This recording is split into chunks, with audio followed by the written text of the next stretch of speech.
What are we doing here? And where are we gonna go? It's like we just woke up one morning, and then it's welcome to the show. Don't ask any questions, just go with the flow. Make as much money as you can, and try your best not to get broke. Copy everything you see on the TV, from the hairstyles to the clothes, and don't think too often, just do exactly as you're told. And if you ever get confused, then just turn towards the alcohol. You'll still hear your thoughts, then just turn up the radio as you learn to live a lifestyle of drugs, sex, and rock and roll. But in all honesty, I just need to know, is there more to the cycle than growing and getting old? Living and dying just to leave behind a happy home and a whole lot of property that somebody else is going to own. I just really need to know before the casket's closed, 'cause I'm not willing to gamble with my soul, nor am I ready to take any chances. These are just simple life questions, and I'm just searching for some answers. Like, what are we doing here? And what is our purpose? How did we get here, and who made us so perfect? And what happens once we go, or is this world all really worth it? Questions we don't answer because apparently we don't really have to. There's no purpose to this life and our existence is merely natural. Then in that case, please let me ask you, did you create yourself, or was it somebody else who had fashioned you? 'Cause you're a being that's impeccable, faultless and unparalleled. You're a product of supreme intelligence, and I'm merely being rational. For there isn't a camera on this earth that can come close to the human eye, nor a computer that can compete alongside the human mind. And if the whole world was to come together, we wouldn't be able to create a single fly. So many signs, yet we still deny. As science tries to justify that all this could come from none, when it's a simple sum. 0 plus 0 plus 0 cannot possibly ever give you 1.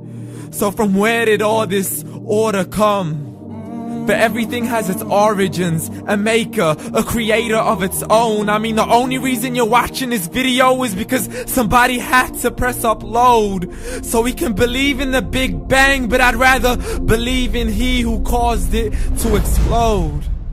Allah, the creator of everything along with every single soul.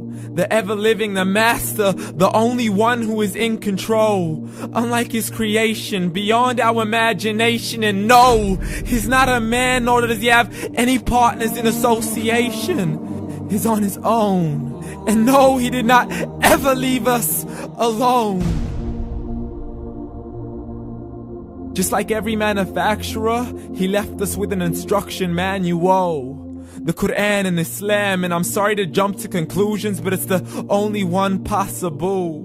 The only definition of God is the one and only supreme being. It's logical, a book with 0 contradictions, with miracles that are both scientific and historical, all revealed over 1400 years ago. Like the detailed description of the human embryo. The descriptions of the human embryo in the Quran cannot be based on scientific knowledge in the 7th century. To the mountains as pegs holding firm the earth below, and the 2 seas that don't mix in a complete separate flow. To the planets in orbit, alternating night and day as they stay in flow. The expansion of the universe and the creation of everything from H2O.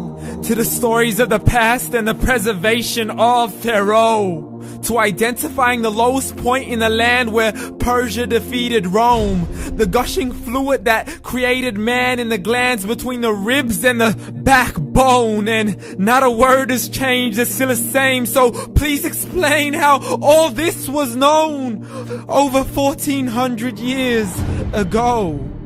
To a man who couldn't read or write, as he would recite whatever the angels spoke. And if you still don't believe, please try to come up with something that's even close. But you can't, so we took God as a mockery and his messengers as a joke. Muhammad could not read or write. How's somebody who can't read or write gonna start a religion? Dismissed his scriptures as legends and tales of the ancient folk, as we live life according to our whims, desires, and hopes. saying this life is the only home we will ever know. We will live then die, then simply turn to bones. YOLO!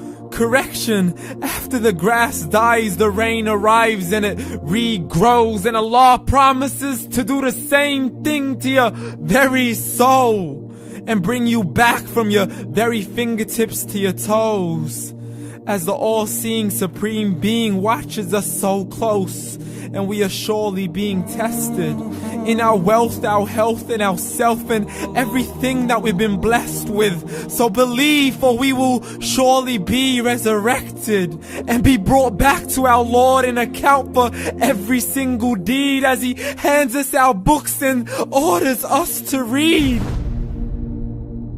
From the bad to the good and everything in between. You yourself are sufficient for your own accountability, so don't be mad at me. You are the one who thought He wouldn't come back to me. I gave you a whole life long to search after me, but you were busy in all that which was temporary. So read, and glad tidings to all those who believed. And if you disbelieve, read. And don't let that day be the first day you find out what your life really means. Read.